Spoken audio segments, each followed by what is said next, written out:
Qui aurait cru qu'à 79 ans, Mireille Mathieu vivrait encore une nuit capable de faire trembler sa mémoire, comme au premier jour de gloire? Comment une femme que l'on a si souvent dite insaisissable, presque inaccessible, a-t-elle trouvé son bonheur le plus profond, non pas dans les bras d'un époux, mais dans une fidélité bien plus rare? Pourquoi derrière le sourire impeccable, la coiffure devenue légende et la voix de cristal, a-t-on toujours senti une blessure secrète que le public ne voyait qu'à moitié? Et si le moment le plus bouleversant de sa vie récente n'était pas seulement un triomphe sur scène, mais la revanche intime d'une femme qui a traversé la pauvreté, la discipline, les polémiques, les chagrins d'amour et la solitude, sans jamais céder? Au début de l'année 2026, Mireille Mathieu a connu ce que beaucoup d'artistes espèrent toute une vie sans jamais l'atteindre. Une soirée qui ressemble à un couronnement, mais qui pour elle avait la profondeur d'une confession silencieuse. Cette nuit-là, à l'Olympia de Paris, là où tant de mythes se sont écrits, là où sa propre légende a pris forme, la chanteuse a célébré 60 ans de carrière. 60 ans de chansons, de voyages, d'ovations, d'exigences, de sacrifices. 60 ans à porter sur ses épaules une image immense, presque écrasante. Et pourtant, dans l'ombre de cette fête grandiose, il n'y avait pas un mari fier, ni un compagnon discret, ni un grand amour enfin retrouvé. Il y avait Monique, sa sœur, sa confidente, son gestionnaire de l'ombre, son pilier. Celle qui, sans faire de bruit, n'a cessé de marcher à ses côtés dans les avions, les coulisses, les chambres d'hôtel, les moments de doute, les jours de fatigue, les longues tournées et les lendemains de tempête. C'est peut-être là que se cache la véritable énigme Mireille Mathieu. Car pendant des décennies, le public a voulu lui prêter des histoires de cœur, des passions secrètes, des aveux retenus, un destin sentimental digne des chansons qu'elle interprétait. Mais la vie, parfois, écrit des scénarios plus étonnants que les romances. Chez Mireille Mathieu, l'amour le plus fidèle n'a pas pris le visage d'un homme. Il a pris celui de la famille, de la loyauté, de la présence quotidienne. Et ce détail, qui pourrait sembler modeste à première vue, devient bouleversant quand on regarde tout ce qu'elle a traversé. Pour comprendre pourquoi cette soirée à l'Olympia a pu devenir un moment de bonheur inoubliable, il faut revenir bien en arrière, dans un décor qui n'a rien du velours rouge des grandes salles parisiennes. Mireille Mathieu naît le 22 juillet 1946 à Avignon, dans le Vaucluse. Elle vient au monde dans une famille très pauvre. Son père, Roger Mathieu, tailleur de pierre né le 3 septembre 1920 à Avignon, travaille dur pour nourrir les siens.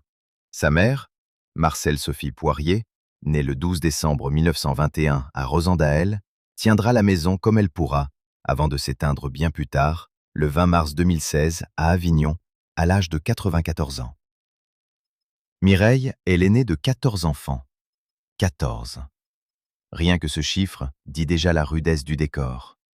Dans cet univers de pénurie, d'efforts, de débrouille et de silence, les rêves n'ont pas de place naturelle. Il faut les arracher au réel.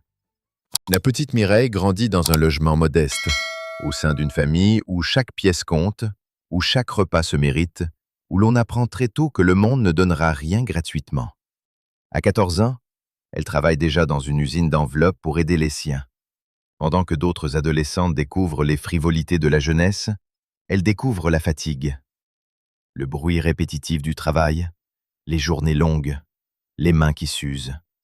Cette origine n'est pas un détail biographique décoratif. Elle est le socle de tout ce qu'elle deviendra, car chez Mireille Mathieu, rien n'a été construit sur l'aisance. Tout vient d'une lutte. Puis arrive le tournant. L'année 1965 marque le début de sa carrière, et 1966 apporte le premier grand choc. Mon credo. Le titre la propulse, installe une silhouette, un timbre, une allure, un style. À partir de là, Mireille Mathieu cesse d'être seulement une jeune fille d'Avignon.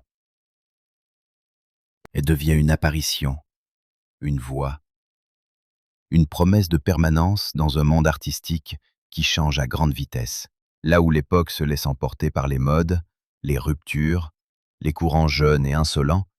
Mireille impose autre chose, une rigueur, une diction, une intensité qui évoque une tradition plus classique, Très tôt, on la rapproche d'Édith Piaf.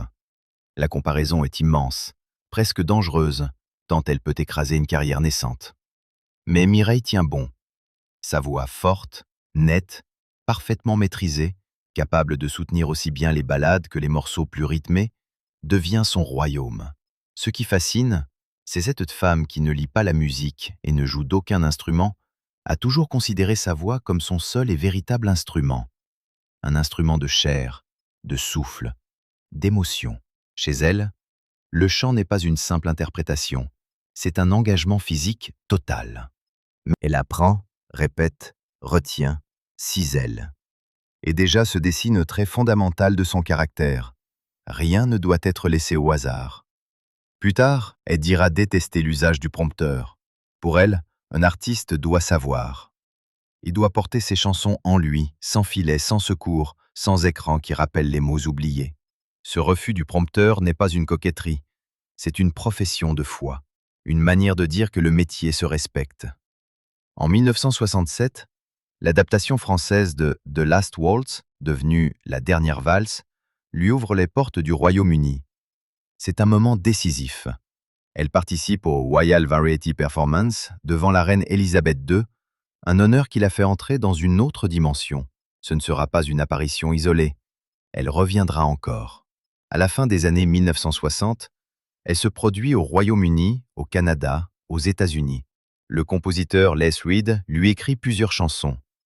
Elle chante en français, en anglais, puis conquiert d'autres publics. En Allemagne, à partir de 1969, elle séduit avec Hinter den Kulissen von Paris. Peu à peu, son répertoire explose. Environ 1200 chansons en plusieurs langues.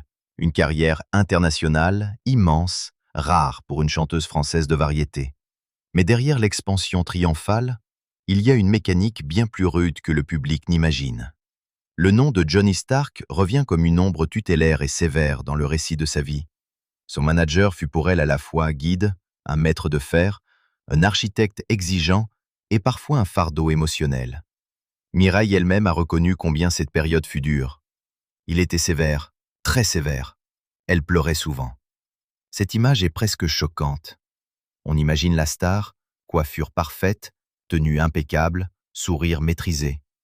Mais en coulisses, il y avait les larmes, la pression, les règles, la discipline implacable. Et pourtant, avec le recul, elle lui a gardé de la gratitude. Parce qu'il l'a formée. Parce qu'il lui a appris à tenir une scène, une carrière, une image. Parce qu'il lui a inculqué cette idée que le talent seul ne suffit jamais. C'est aussi ce passé qui éclaire ses prises de position plus tardives, parfois jugées dures, lorsqu'elle critique la jeune génération d'artistes propulsés trop vite vers la lumière. Beaucoup ont vu dans ses propos une forme de rigidité, voire de condescendance. Mais en réalité, il y a surtout le regard d'une femme qui a payé le prix fort pour apprendre. Mireille Mathieu ne croit pas à la gloire instantanée. Elle ne croit pas à la célébrité sans apprentissage. Elle pense qu'un artiste doit faire ses classes, apprivoiser son métier, tomber et se relever avant d'être célébré. Dans un monde dominé par la vitesse, elle incarne presque une résistance. Certains y voient un anachronisme. D'autres y voient une noblesse. Cette discipline va jusque dans les détails les plus quotidiens. Elle fait attention au soleil, protège sa peau, surveille son alimentation. Il y a chez elle une volonté constante de préservation, comme si l'instrument qu'est sa voix exigeait un ordre de vie presque monastique. Elle n'a jamais été une artiste du laisser-aller. Elle construit, elle contrôle, elle veille. Cette rigueur explique une longévité exceptionnelle, mais elle dit aussi quelque chose d'une peur plus profonde, celle de perdre ce qu'on a mis tant d'années à bâtir. Et pourtant, malgré cette armure, il y a chez Mireille Mathieu une faille que le public a longtemps pressentie sans jamais vraiment la comprendre, la blessure sentimentale. On a souvent parlé de sa vie privée comme d'un territoire brouillé, soigneusement protégé. Parmi les rares éléments connus, l'épisode de ses fiançailles rompues demeure l'un des plus mystérieux et des plus douloureux. Elle a été fiancée, puis elle a annulé ce projet presque aussitôt. Pourquoi? Personne ne semble le savoir avec certitude. Et c'est précisément cette absence d'explication qui rend la blessure plus intense. car un amour qui s'achève sans raison claire laisse une cicatrice particulière. Ce n'est pas seulement une rupture, c'est une énigme intérieure, un nœud qu'on ne défait jamais complètement. On peut imaginer ce qu'une telle cassure a représenté pour une femme déjà entièrement vouée au devoir, au travail, à la scène. Était-ce la peur de perdre sa liberté? La conscience qu'un mariage aurait exigé d'elle une présence incompatible avec les tournées et la carrière? Une déception intime trop profonde pour être dite? Une trahison? Un malentendu? Un sacrifice volontaire? Le mystère demeure. Mais ce silence, précisément, en dit long. Chez Mireille Mathieu, certaines douleurs n'ont jamais été transformées en spectacle. Elles ont été gardées en soi, serrées, rangées, comme si les confier au public aurait été une seconde défaite. L'autre grande blessure publique de Mireille Mathieu, moins sentimentale mais tout aussi profonde, vient des polémiques qui ont touché son image. En 2012, elle se retrouve au cœur d'une tempête médiatique autour de ses prises de position concernant les Pussy Riot. Dans un climat déjà électrique, certains propos et commentaires la présentent sous un jour extrêmement défavorable. Un reportage du Petit Journal met en avant le fait qu'elle ne soutient pas le groupe. La situation dégénère sur le terrain de l'interprétation et de la caricature. Mireille Mathieu porte plainte pour diffamation. Son recours dans ce dossier sera finalement rejeté en appel. Mais l'histoire ne s'arrête pas là. Le 29 septembre 2012, dans l'émission On n'est pas couché sur France 2, Laurent Ruquier et ses chroniqueurs, selon la justice, ont déformé ses déclarations et laissé entendre que la chanteuse entretenait une proximité avec des régimes totalitaires. L'accusation est lourde. Pour une artiste qui a passé sa vie à défendre la chanson, le travail, l'élégance de la représentation et une certaine idée de la France à l'étranger, être ainsi réduite à une caricature politique a dû être une blessure considérable. Le 3 décembre 2014, la 17e chambre du tribunal de grande instance de Paris condamne France Télévisions à lui verser 5 000 € de dommages-intérêts et 4 000 € de frais de justice pour diffamation. Mais au-delà des montants, ce qui importe, c'est l'impact moral. Quand on a bâti toute son existence sur la maîtrise de son image, quand on a été façonné par la rigueur et par la peur de la faute, être publiquement travesti dans ses propos équivaut à une dépossession. On vous arrache votre voix. On vous remplace par une version simplifiée, polémique, brutale de vous-même. Pour Mireille Mathieu, cette affaire a probablement ravivé une angoisse ancienne. Celle de ne pas être entendue comme elle est réellement. Celle d'être utilisée comme symbole, sans nuance, sans vérité. Chez une femme si attachée au contrôle du mot juste, du texte appris, du chant sans prompteur, cette violence-là prend un relief particulier. C'est aussi pour cela que la relation avec le public compte tant dans sa vie. Après des années d'albums classiques, elle a raconté être devenue amie avec son professeur de chant, Janine Rice. Ce détail pourrait paraître secondaire, mais il montre quelque chose de central chez elle. Mireille tisse des fidélités. Elle transforme les collaborations en liens durables.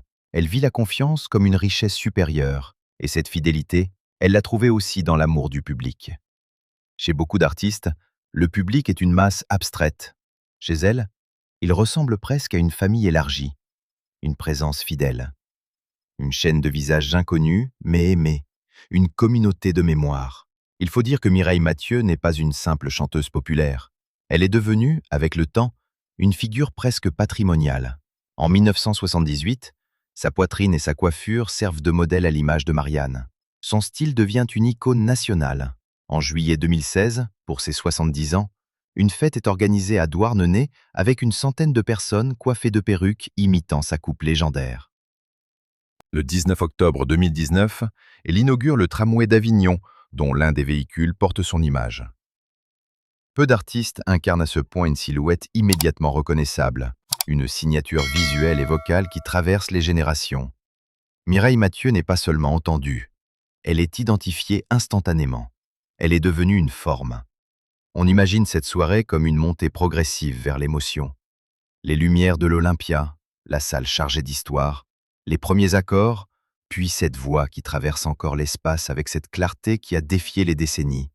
Dans le public, il n'y a pas seulement des admirateurs venus écouter des chansons, il y a des témoins, des gens qui ont grandi avec elle, qui l'ont vue traverser les époques sans se renier, qui ont gardé en mémoire ses refrains, sa coupe, sa silhouette, sa manière de tenir la scène avec une dignité qui semble appartenir à un autre temps. Et pour Mireille, cette scène n'est pas une simple scène, c'est un miroir du destin. L'Olympia, c'est le lieu où la légende s'est consolidée. Y revenir pour fêter 60 ans de carrière, c'est faire face à sa propre histoire. Le plus bouleversant pourtant n'est peut-être pas ce que le public voit, c'est ce qu'il ne voit pas. Une artiste qui, pendant tant d'années, a donné l'impression de tout maîtriser, se retrouve soudain traversée par la conscience du temps. 60 ans. Combien de villes, combien de valises, combien d'hôtels, combien de répétitions, combien de sourires offerts quand le cœur était lourd, combien de larmes retenues derrière les projecteurs. Et surtout, combien de fois Monique était-elle là, discrète, indispensable, à ramasser les morceaux quand la machine semblait trop lourde à porter seule. C'est en cela que cette nuit est inoubliable. Parce qu'elle ne célèbre pas seulement une carrière. Elle consacre une fidélité humaine. Elle prouve qu'on peut bâtir une vie immense sans suivre les scénarios que le monde impose. Elle dit qu'une femme peut n'avoir ni mari à exhiber, ni histoire d'amour à monnayer, et avoir pourtant connu une forme de plénitude plus rare, celle d'être entourée, comprise, protégée, aimée autrement. Dans un univers du spectacle obsédé par les couples, les séparations, les mariages secrets, les passions flamboyantes, Mireille Mathieu renverse la logique. Son grand soutien n'est pas un roman sentimental. C'est une alliance de sang, de confiance et de devoir partagé. Il y a dans ce destin quelque chose de profondément français et profondément universel à la fois. Français, parce qu'il mêle la chanson, la discipline, la modestie d'origine, l'ascension par le travail, l'obsession de la tenue. Universel, parce qu'il parle à tous ceux qui ont avancé avec une blessure cachée, mais à tous ceux qui ont perdu un amour sans jamais obtenir d'explication, à tous ceux qui ont connu la dureté d'un mentor, à tous ceux qui ont été déformés par le regard public, à tous ceux qui ont découvert, tard dans la vie, que le vrai bonheur n'était pas forcément là où on l'attendait. Mireille Mathieu a souvent été perçue comme une survivante d'un autre âge, une gardienne des grandes chansons, une voix restée imperméable aux modes. Mais ce serait une erreur de ne voir en elle qu'une relique élégante. Son parcours raconte au contraire une modernité secrète, celle d'une femme qui a refusé d'être dissoute par l'époque. Elle n'a pas voulu accélérer pour plaire. Elle n'a pas voulu improviser pour paraître libre. Elle n'a pas voulu dépendre d'un prompteur pour sauver les apparences. Elle n'a pas voulu s'exposer au soleil comme si l'usure n'existait pas. Elle n'a pas voulu applaudir une célébrité sans métier. Et elle n'a pas voulu transformer ses blessures en marchandises médiatiques. Tout cela compose une résistance. Bien sûr, cette résistance a parfois dérangé. Quand elle critique les jeunes artistes lancés trop vite, certains l'entendent comme une leçon déplacée. Quand elle se retrouve au cœur des polémiques autour de Pussy Riot, certains la réduisent à une caricature. Quand elle garde le silence sur ses blessures amoureuses, certains comblent le vide par des fantasmes. Mais au fond, Mireille Mathieu n'a jamais appartenu à l'ère de la transparence forcée. Elle appartient au monde de la réserve, de la pudeur, du travail. Un monde dans lequel on ne dit pas tout. Un monde dans lequel la dignité consiste parfois à garder le silence. Et c'est justement pour cela que la scène de l'Olympia, au début de 2026, prend des allures de révélation. Pas parce qu'elle avoue un scandale, pas parce qu'elle expose une vie cachée, mais parce qu'elle montre, sans le dire, le secret de sa longévité. La fidélité. Fidélité au chant, fidélité au public, fidélité au métier, fidélité à ses exigences, et fidélité à ceux qui, comme Monique, sont restés près d'elle alors que les modes passaient, que les titres de presse changeaient, que les controverses naissaient puis mouraient. Dans cette perspective, sa vie ressemble moins à un conte glamour qu'à une traversée rude, brillante, souvent solitaire, parfois blessée, mais jamais vide.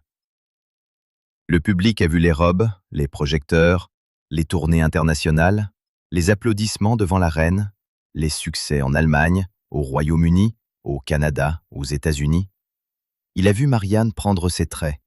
Il a vu les hommages populaires, les tramways à son effigie, les anniversaires célébrés comme des fêtes nationales locales. Ce que le public a moins vu, c'est le prix humain de cette permanence. La fatigue. La peur de mal faire, les nuits d'hôtel, l'amour interrompu, les procès, les mots déformés, les larmes anciennes sous la férule de managers redoutables. Et toujours, cette silhouette de sœur à côté d'elle, comme une présence qui empêchait la chute. Alors oui, à 79 ans, Mireille Mathieu a sans doute vécu un moment de bonheur et de grâce qu'elle n'oubliera jamais. Mais ce moment n'est pas seulement la joie d'une grande artiste célébrant ses 60 ans de carrière à l'Olympia. C'est l'aboutissement d'une vie entière menée contre les facilités, contre l'oubli, contre la fragilité humaine. C'est la victoire douce d'une femme qui a survécu à la pauvreté, à l'exigence, aux blessures intimes, aux polémiques publiques et aux malentendus de son époque.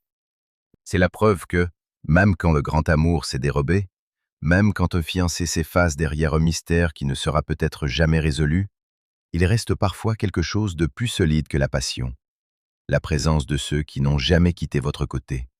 Si cette nuit de 2026 à l'Olympia a tant compté, c'est donc parce qu'elle a refermé le cercle. Elle a relié Avignon à Paris, la misère au prestige, l'ombre à la lumière, les larmes du passé à la ferveur du présent. Elle a rendu à Mireille Mathieu quelque chose que le monde du spectacle retire souvent aux artistes. Le sentiment d'une histoire accomplie. Non pas parfaite, non pas indemne, mais accomplie. Et pour une femme qui a tant donné, tant tenu, tant résisté, il n'existe sans doute pas de victoire plus bouleversante. Si vous avez été touché par cette histoire, par cette femme de discipline, de douleur et de fidélité, dites-le en laissant un like, en partageant cette vidéo et en vous abonnant pour ne pas manquer les prochains récits. Parce que derrière les légendes que l'on croit connaître, il y a souvent des vérités bien plus émouvantes que tous les mythes.